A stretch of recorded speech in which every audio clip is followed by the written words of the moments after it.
So by default, when you go to add a file to the bump mapping area of an Arnold surface shader, it creates a bump 2D node, and you will change that to tangent space normals to render a normal map. But when you use tangent space normals, this bump depth value doesn't work. So how do we fix that? I'm going to delete this.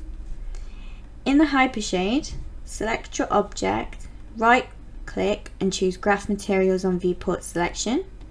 With your mouse anywhere in the hypershade, press the Tab key on your keyboard and type AI Normal, and you're going to choose the aiNormalMap. And I'll just zoom in while I do this. You're going to click on the out value green dot and holding the mouse, drag that yellow wire onto normal camera. That's now connected them into the bump mapping spot. And then on the aiNormalMap, you want to find the input and click the checkerboard, and then in the pop-up window choose File, and then in the File node, like normal, you're going to plug your map in.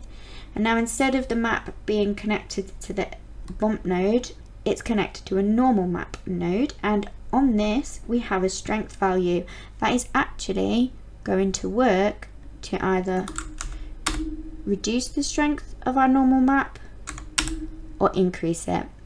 So that's how you control the strength of a normal map.